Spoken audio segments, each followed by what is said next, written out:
Hi, Aquarius rising sign. Here is your weekly forecast starting on the 28th of April until the 4th of May.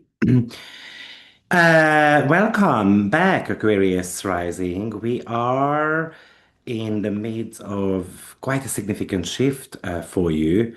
To understand where we are going, we have to recognize our internal rearrangement you have been undergoing.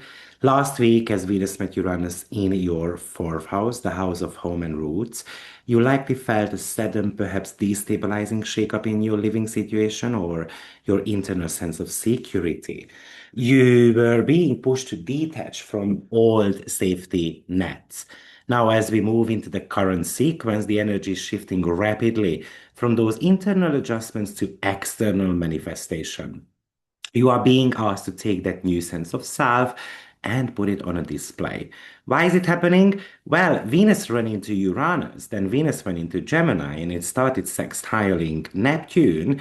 And this week it makes a sextile to Saturn, makes a trine to Pluto and Juno as well. And Hebe enters your fifth house as well. So Venus is transiting your fifth house, the house of creativity, romance, and self-expression. Venus loves being in the fifth house, actually. So it's a powerful trine, that powerful trine to Pluto sitting directly on your ascendant, your first house. So this is you realigning with your inner child. This is a massive activation of your identity. It feels like that you enjoy being funny, witty. You're not just doing things, you are becoming your brand.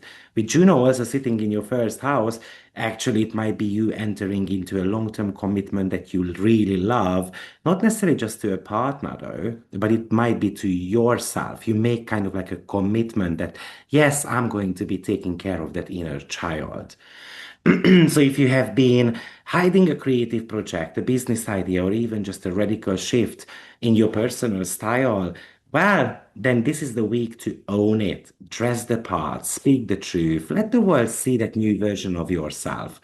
Your authenticity is kind of like your highest paying currency right now. Now, Venus will be squaring the nodes as well, though, and that happens in your second and eighth house. So Venus is still in your fifth. So this is a classic tension between your creative freedom and the need for financial stability or shared resources. You might feel tempted to sell something, for example, or kind of to sell your soul for a sure thing as well. You might worry that if you pursue your creative joy, you won't be able to pay the bills, or you would like to spend money, but maybe you are financially strained. Now, Hebe enters your fifth house as well, and Hebe is the archetype of youthful service and vitality. So, in the house of creativity, she changes the game here. You stop trying to force your art to make money. You start looking at how your creativity can actually serve others and how it can serve your financial situation as well. If you feel the stress of certain type of financial scrutiny rising, you might need to pause a little bit. Sometimes Venus in Gemini rushing forward. So instead of focusing on making money, focus on offering something valuable. How can your hobby or your creative voice help someone else? How can my creative hobby make money for me as well? How can my hobbies can make me feel better in my own skin? Hebe is definitely bringing that light, playful touch to your creativity, to your inner child. So use that energy for your benefit. It's better to be playful and productive at the same time rather than being rigid and fearful, right? So it's your choice. Now, Mercury is making a conjunction to Chiron in your third house, and then Mercury moves into Taurus. So we are kind of like focusing on the mind a little bit.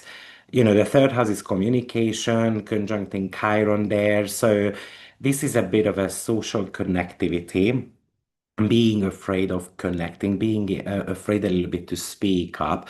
But this is a healing moment as well. This is actually asking you, or you can feel this urge to speak your truth, something that you have been keeping quiet to avoid kind of like rocking the boat. The Mercury shifts into your fourth house and you are grounding your thoughts. You're not intellectualizing your life anymore. You are ready to build a home for your ideas.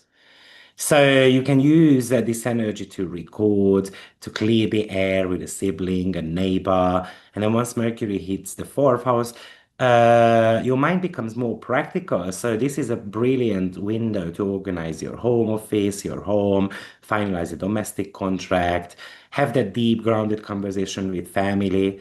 That might lead to actually a very practical, simple solution as well. Now we close the week.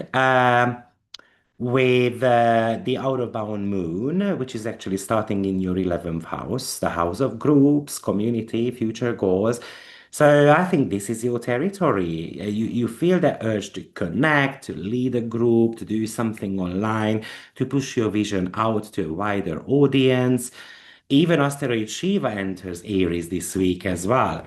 And Shiva represents transformative destructions, another third house activation, right? So this is kind of like the destruction of ignorance through speech. So you might be letting people know that, listen, I don't like the way you speak to me and stuff like that. And I think your network is hyperactive. So maybe you're going to get invited, unexpected collaborations, unexpected parties as well. Just be careful with Shiva in your third house. Be careful with your words because they can become very sharp, very powerful. So don't just speak to fill the air, speak to change, to exchange information, even to change minds. I think you are becoming a visionary leader in your circle right now. So I think you are moving from a internal identity reset at the start of the week, and then a bit of a financial reality check, and then we have got this high voltage social networking type of energy coming towards the end of the week. What you need to be very mindful about is effective communication rather than using words as potentially a weapon. I think the universe is asking you to step out of the background and step into the spotlight with the Gemini part of your chart. Don't let that fear of being too much or not good enough hold you back. I think you are exactly where you need to be right now.